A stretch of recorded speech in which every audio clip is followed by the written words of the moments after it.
Yo, what's up, everybody? It is Thursday, July 3rd.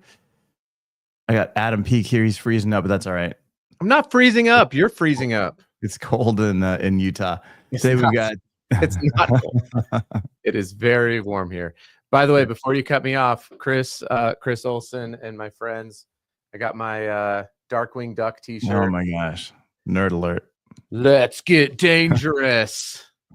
Shout out to Darkwing Duck. All right, so today we're gonna bring up Gabriel Gonzalez. We're gonna talk about Casalú, a new rum seltzer that's coming in cans, which is pretty cool. And I love this design. And we'll get into some a little bit of the background of it. But this is Adam. You're bringing these guys on, so that's pretty awesome, man. Thank you. Yeah.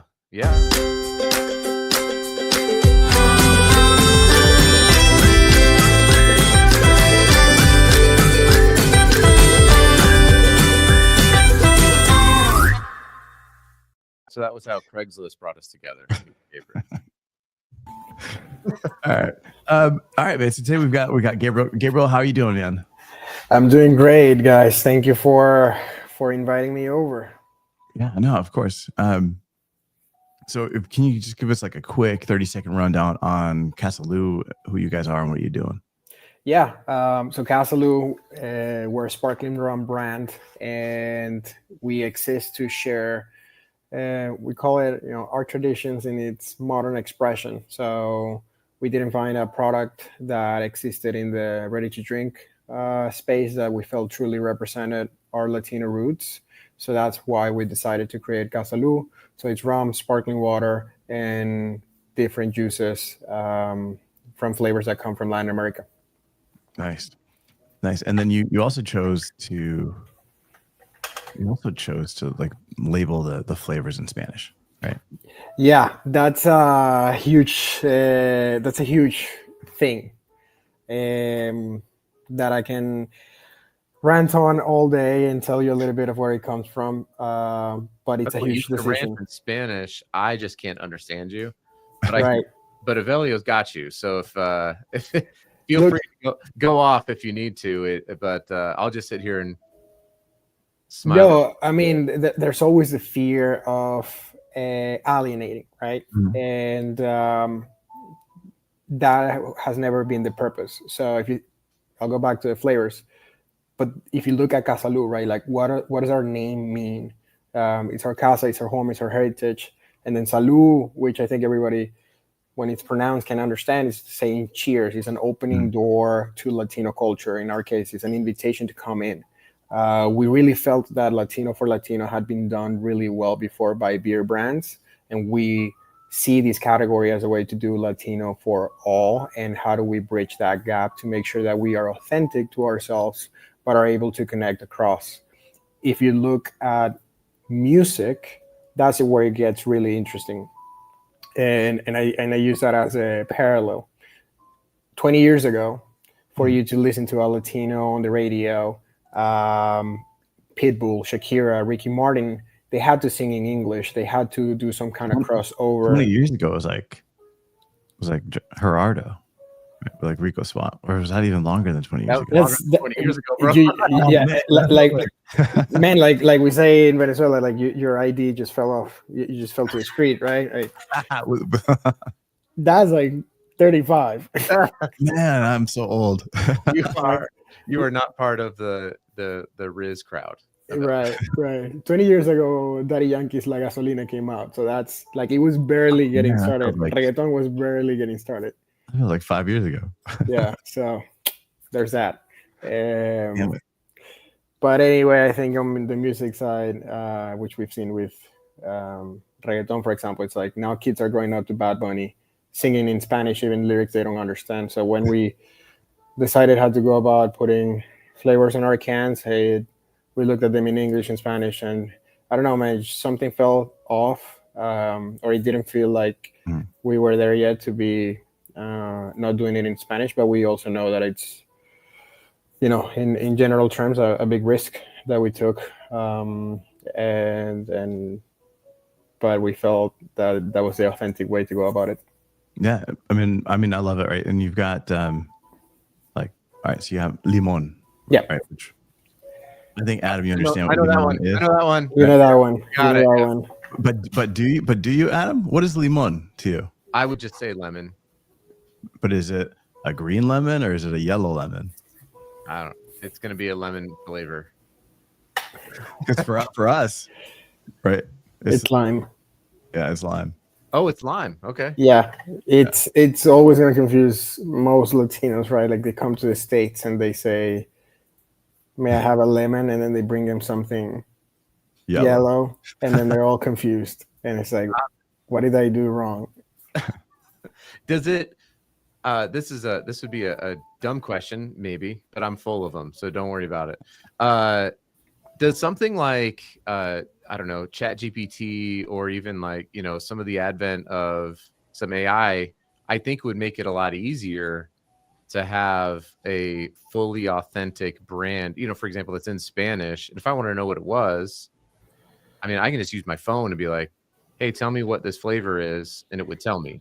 It would take 10 seconds, right? If it's also not, you know, a caveat, right? Like you have to have certain curiosity as a consumer. But if I show you the Casalú can, like it says passion fruit juice here, like it's not, you know, even though it says maracuya here, everything else should be, if you wanted to look into it, it's just right here, right below. That's I don't need ChatGPT. So I won't make you go that far. Maybe if you want to read some pieces of our website or things like that, then yeah, you may need some translator, but not. There's even like translation glasses now. Like you can just wear glasses and talk in here in your, you know, whatever your native language is, or maybe it's just English. I don't know, but like it seems like technology is helping to bridge the gap where people can communicate a little bit more effectively. But thank you for putting it on the packaging. That's super helpful for people who took German in high school, which has never been beneficial. You're officially speaking for all the white people. Yeah. I am here. I'm here for all of the European Americans. Love it. Yeah. So Gabriel, how did you identify, like, how did you build the identity for this brand? It was a journey, I would say. I think my co-founder Ricardo, he's the creative director and co-CEO of the company. We're like the yin and yang. He's the right brain, and I'm the left brain of the business. And it came very naturally to us. So if I tell you about the process, we knew from the beginning that we needed to professionalize the image. It was the first thing that we needed to really nail down to make this real. And the way we went about it actually was by the hand of a friend who's still our packaging designer, Lauren Childs, at a studio called High Dive Studio. We went to college together. And she is American, you know, from Raleigh. Looks like Adam. Did you say she? I hope not. North Carolina? Yeah. Oh, that's awesome. Yeah, because we all went to school at NC State. And right, Avelio, go Wolfpack. That's right. Yeah, Avelio doesn't know sports. You know. That's where you and I can. David Thompson, famous basketball player, NC State Wolfpack, 1970s. He was around with Gerardo, actually, Avelio. And man, so to that point, I think, so we knew what the brand stood for. Since the beginning, actually, the name it had, that Ricardo was giving it when he was making it in the Soda Stream, was Tropicalation. So Tropicalation was if I take you back 10 years, I'm at a pregame in Boston, far away from home. A friend comes to me at that pregame and says, "Hey, are you feeling tropical yet?" And I was like, "Ooh, this is such much better way of saying, are you buzzed?" Or, you know, we call it prendido in Venezuela. Yeah. It's like you're away from home, you're like having a good time, you're with the people that really matter. And then I turned that into a playlist in Spotify when, you know, again, this is 2013. So that just grew organically, and it was all about music that represented that feeling. And, you know, fast forward to 2020 when Ricardo is making the drink, he calls it that. And then to me, it was a bit of a click of like, oh, this is the feeling that we're trying to share through every sip. Or that it could be shared beyond music. You know, it's just a key part of our culture. We just haven't really given it a name, at least internally. And that was very easy for us to put in words and in like references. So when we started working with Lauren, it was a challenge because, you know, we would say, hey, I want this can to have more, a little bit more J Balvin. It's like, what does that mean to someone who has never even listened to this? But for us, it was so vivid, so obvious, that going through the emotions of trying to explain things that were implicit to us to someone who did not understand it is what ended up landing and helping us articulate things that ended up being part of, you know, the image that Casalú has in its packaging. Yeah, no, and just to answer a couple of questions here, we've got Chanel we've got asking if this is. I think it's just somebody's YouTube. Yeah, channel. I know, but I just channel. But you know, I'm trying to help out here. If it's an alcoholic drink, and these are what, like 5% alcohol, or yeah, it's 5.9% alcohol by volume. Okay, So it's a little bit higher than your typical beer, which is around 5%. Not in Utah though, where I live. Beer here is like 0.5%. I feel like just the water. first time we came out here, I had a beer. And they were like, "Do you want to go do karaoke?" And I'm like, "I don't know what's in this beer, but I am not prepared for karaoke. I'm not ready yet. I'll embarrass myself here on the show singing. That's just with coffee. But you know, on stage, I was not prepared for that. Yeah. And then is this? Can you buy this in the UK online? No, not yet. Unfortunately, we're gonna have to get there at some point. Yeah. No, and I like the tropicalation, right? And then in Spanish we say prendido, like you said, which in English they ended up using that now, and it's lit, right? So oh, got it. Okay, helping you out, Adam. Yeah, I appreciate it. Yeah, and looking at the High Dive Studio website, you can go to hidivestudio.com and kind of check out some of the stuff. Okay, can I say something though? Because interestingly, part of the packaging design, if you were to go down within the context, if I saw that rum seltzer and it said, you know, I don't know, limon, is that how you say it? That's French or something. But I would look at that and I would think, oh, this is a lime flavored rum seltzer because of the color scheme. Because of the color. Yeah, exactly. I would not think, oh, this is lemon. For sure. So that's got, I mean, part of the packaging design is communicating, you know, through images and graphics and colors to people who are like, oh, this looks interesting. I think I want to try this. Yeah, absolutely. And I think that was our first, you know, iteration of the brand that actually went to market. So what you see now there is how we went to market in 2022, which most of it has pretty much remained the same. And you know, music being a big part of it, and we use a capybara. There's a story behind it. Every single piece of our brand has a depth of storytelling. Now we have changed certain things, you know, like our can is fully green now to stand apart on the shelf. Things that we've simply just learned. And we've tweaked, but the ethos, the foundation of the brand is exactly the same. Can I ask a question on this real quickly? So I was looking at the box. Yeah. How difficult was it for you to find? Are you using like a contract manufacturer to fill this? Did you start filling it yourself in cans?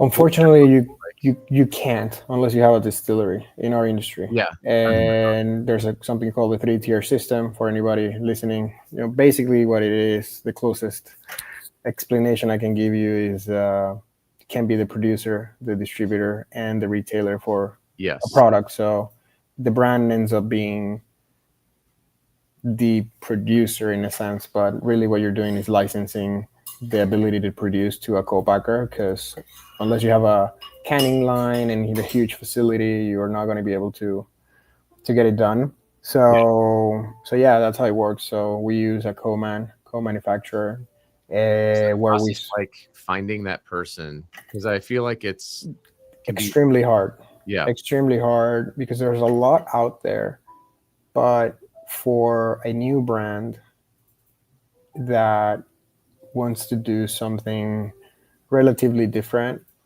it's just tough because the minimum order quantities have to be aligned with the funding you have or the capital you may have, the resources you may have, and it may not make any sense. So when we first produced, we were selling and we were losing money on each can that we even made. And that was the initial part of it. Of course, coming into the industry that's how it works, but that's what makes it challenging. Yeah, that makes sense. Yeah. So when you launched, did you just launch with one flavor because of those MOQs? We launched with one single flavor out of confidence and ignorance, I would say. And what I mean by that is that we were very confident that we had a flavor that worked, which was lime, or limon.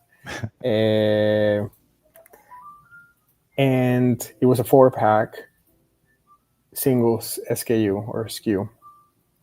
The industry doesn't work that way. The industry works in variety packs, which you may have seen from White Claw, from High Noon, and you're placing all your bets on a single flavor profile that people may or may not like.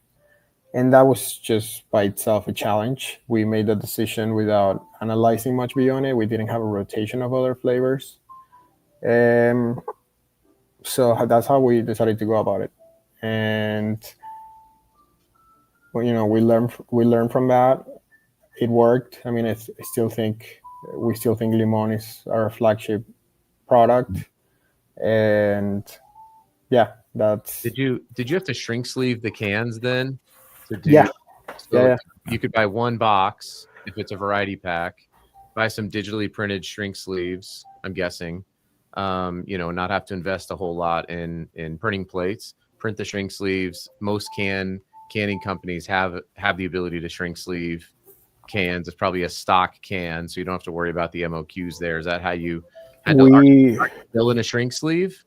No, so the cheapest way to go about it would have been, looking back at it, I believe would be sticking. So basically using stickers, like you see it in beer, where the top is metal. You can see a metal top and bottom. Labels. We call them labels. It's fine. It's not. They're stickers. They're stickers. Abellio calls them stickers. Thank you. Yeah. You're welcome. Pressure sensitive label. It's not a big deal, but I'm not. But we did shrink sleeves, and they would come already with the design, and they were already sleeved, and then the producer would run it, and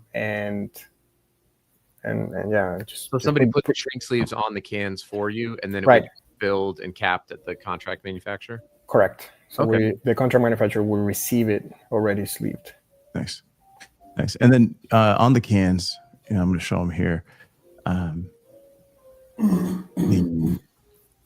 While you're pulling that up and being slow, are you still in shrink sleeves, or have you moved to printed cans? We moved to printed. Those are our latest cans that are in the market. Yeah. Yes. And honestly, probably they're beautiful, but the wrong decision for anybody listening who's a new brand, in my opinion. Because it's good for your margin. You go from 27 cents a can to 11. So it's a significant change. But the flexibility that you're basically stuck with a bunch of it. I mean, we've been lucky that we've only been doing those 2 flavors for the past year. So it's great. Like, it's worked out for us. But I would not necessarily recommend it. So I think the main reason would be testing the design of the can to a level that you have the confidence that it will really keep selling. At that point, I think you should make that decision of going to print it. In our case, I don't think when we made the decision we were there yet. Yeah. So we're in a different position now, but even things like, Adam, to your point, you kind of get a vibe that it's a limon flavor. But what if we figure out it's like, I really think we should put an image of the fruit there, so it's unmistakable. Then if you can't, like, if you already printed cans, like, you gotta get through truckloads of each flavor, one truckload at least. I have seen some brands use there's actually a white shrink sleeve. It's an opaque shrink sleeve that you can print on. That's used in a lot of dairy industries. It's actually black on the inside and then it's white on the outside, so you can print and block off all of the text. It's expensive, to your point, but I think that's been a material I've seen brands go like, I don't feel stuck. Even like, big companies like Monster Energy will do that. They're entering it new category in a new country, and they have to put a different language on it. They'll overwrap it. It's just expensive. But it's a cost. It's a cost, yeah, right. Like for a startup, it's like it could be, a position you don't want to be in. Our next cans actually are going to be digitally printed.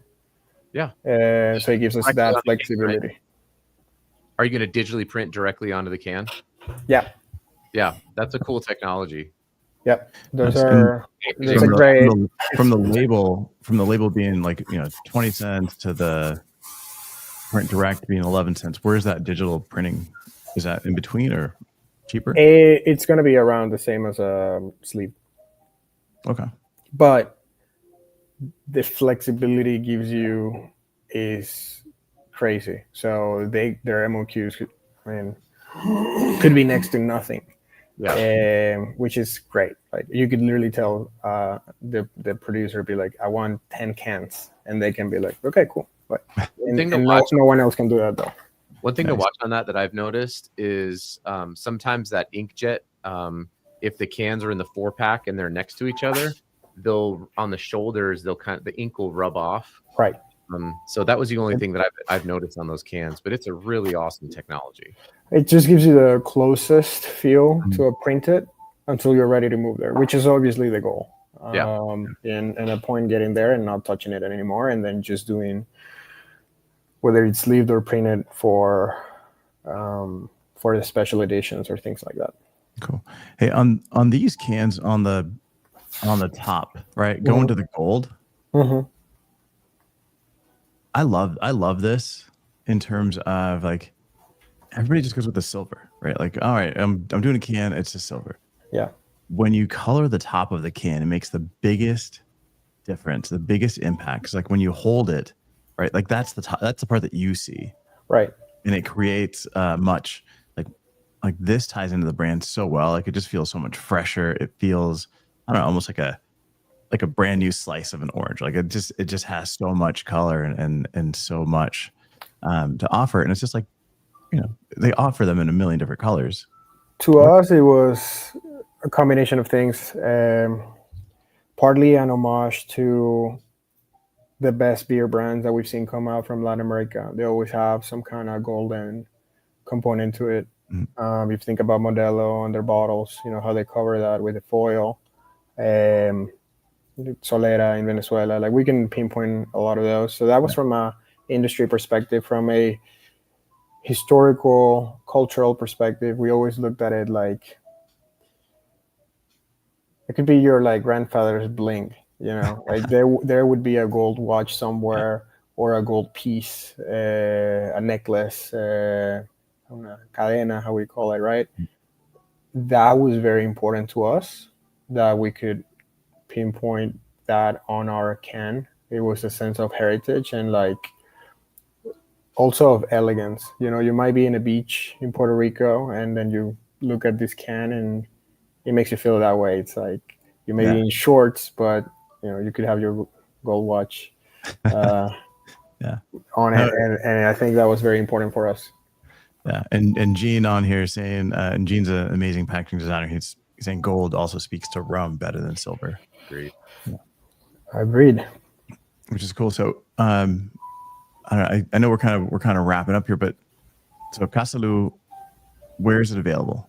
Yeah, right now we are primarily in Florida, and we have been focused on Florida. I think there's an old saying in our industry, go a mile deep, an inch wide, really conquer a market, and Florida has been that for us. So we have really good presence. We're in all the Winn-Dixie liquors, all the Total Wines, all the fresh markets. Now about to enter a couple other big retailers in the area, and it can also be found in select stores in North Carolina, and we have some placements in New York, but Florida is really the place that we focus on. Nice. And then did you just bootstrap this? Or how did you get here?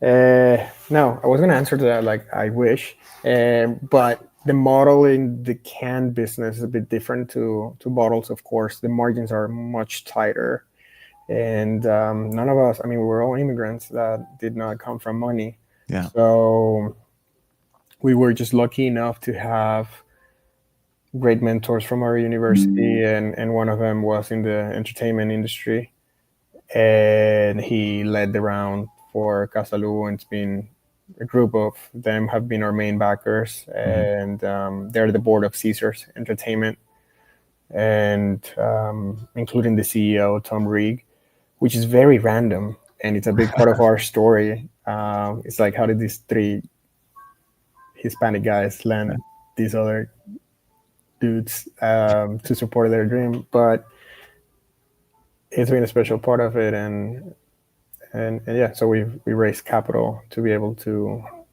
work on Casalú. If I'm in Vegas, can I try Casalú then? We can make it happen. It's not widely available. Okay. Yeah, but we can make it happen. Just let me know if you go to Caesars. Okay. It's interesting because I had the founder. I had Victor Guardiola he's the founder of Bowie. Yeah. And we had the same conversation. I'm like, how did you raise money? And he's like, I'm an immigrant. I'm an immigrant. I came from Colombia. And he's like, we don't have the opportunity to do friends and family around. He's like, my friends and family don't have any money. Right. And it's like the same. I look at my family. I was like, yeah, like there's nothing. Not that there's nothing, but there's just not the same opportunity as a lot of other people have. But it's like you have to go outside of that group to be able to fund these things. And no, it's amazing that you were able to connect with this team to build this thing. Yeah. I think Adam was raising his hand there because he's going to write a check to Casalú. That's good. No, but it's true though. Like I think about if I had to start a company, it's like, there's a lot of people, not necessarily family per se, but there's certainly a lot of, there is, but like, yeah, it's a perspective that I think is new, but it's also cool that's part of your story, right? That you were able to do that, and and even hopefully help pave the way for other people to do the same. Absolutely. I think my biggest note here that it's been a constant, and I talked about it with even with different celebrities. There's also a part of our culture that needs to keep evolving, in the sense that there are no Latinos on Casalú's cap table. And that's my biggest pet peeve as a founder, even though we're 100% Latino team. That makes no sense. But at the same time, it makes a lot of sense, because it's like our generation has to be the one that changes that. Before us, the businesses that were very family-driven businesses, very cash flow intensive, bootstrapped. So the notion of even venture capital, but at least back home in Venezuela, I'd never heard of it when I first came to the States, right? Like here's where I figured out that even existed. So culturally, it's for our generation who's here in the US. We're in charge of changing that and paving the way so other Latino founders can access the resources needed to take the bet. Yeah. And are you based in Florida? Yeah. Where in Florida? Miami. Oh, nice. Of course, I've got a ton of family in Miami, and yeah, it's the bridge to Latin America, right? It is that in New York. It's Did you grow up in both places, Avelio? I did grow up in both places. Yeah. We have a running joke on the show that Avelio's grown up everywhere, because every time he's like, when I was living in, Japan or that's crazy, Hawaii or Florida or the Bronx or my dad was a nomad, and then I joined the Marines and I got to travel everywhere. So, but who's the customer for Casalú? Great question, and I think the customer evolves and changes based on depending on the states where we're at. But the core customer for Casalú that is driving purchase right now,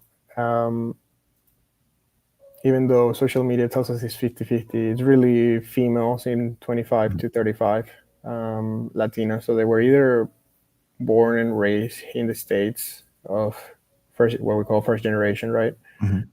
Or they immigrated to the US very young. And so in their 18 to 22 age range, and have been around for at tops a decade here in the States, which is similar to, I guess, my case, right? I came here to the US when I was 17.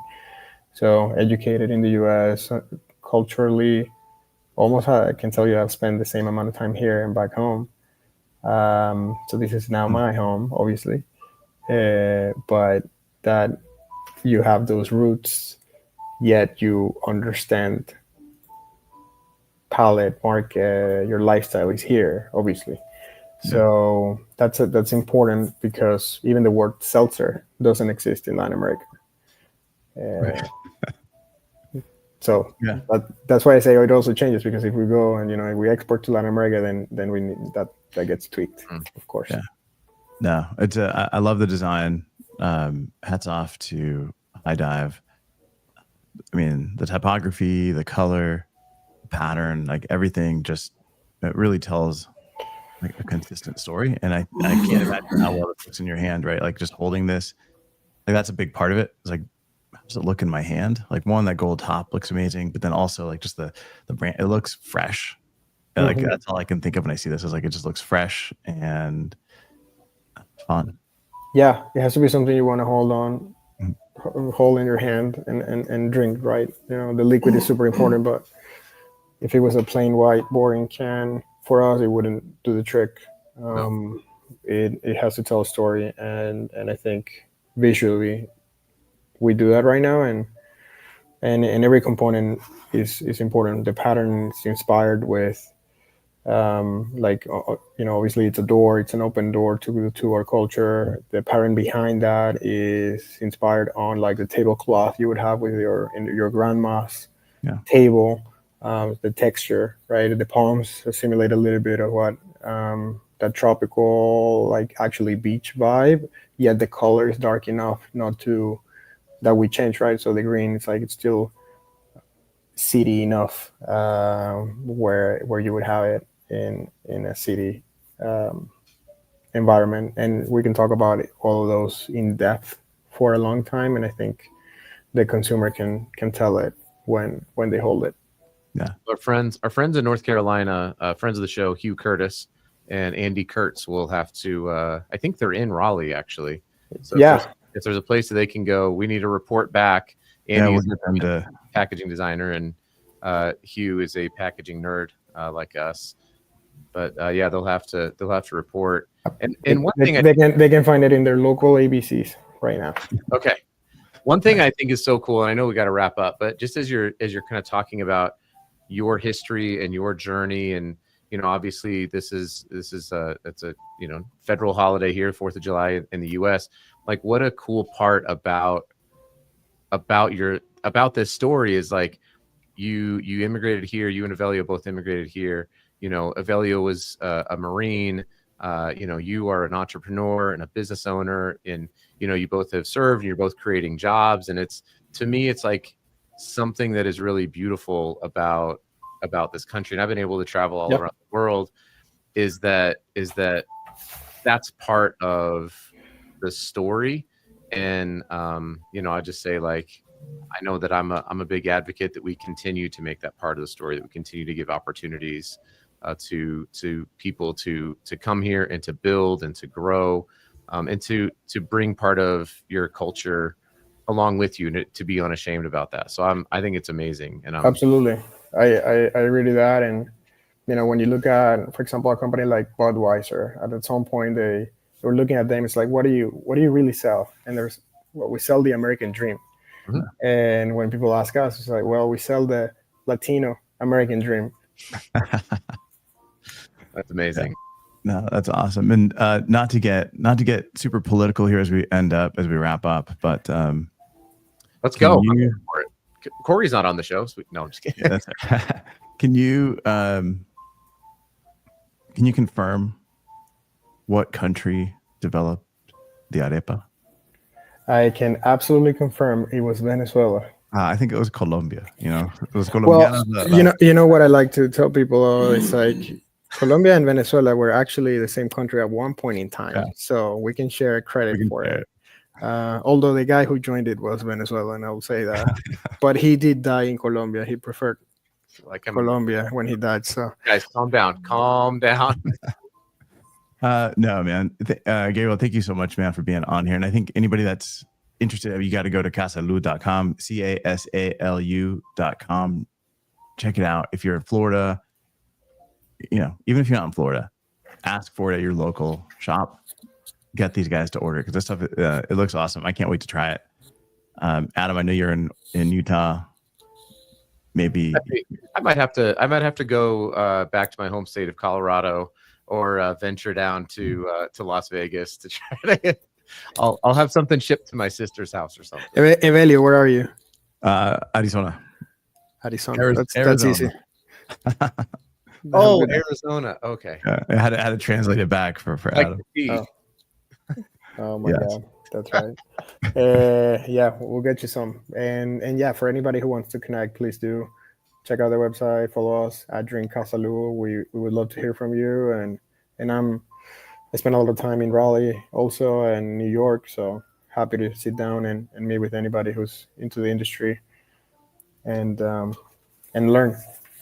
No, amazing work, man. I love this. Again, the design is super cool. I'll reach out to High Dive. I'd love to kind of jump into the background and the style and everything else, and how you guys have built something together. So yeah, Lauren is amazing. So she's done a lot of other brands you would know of. She doesn't talk about it as much, but she can give you the insider.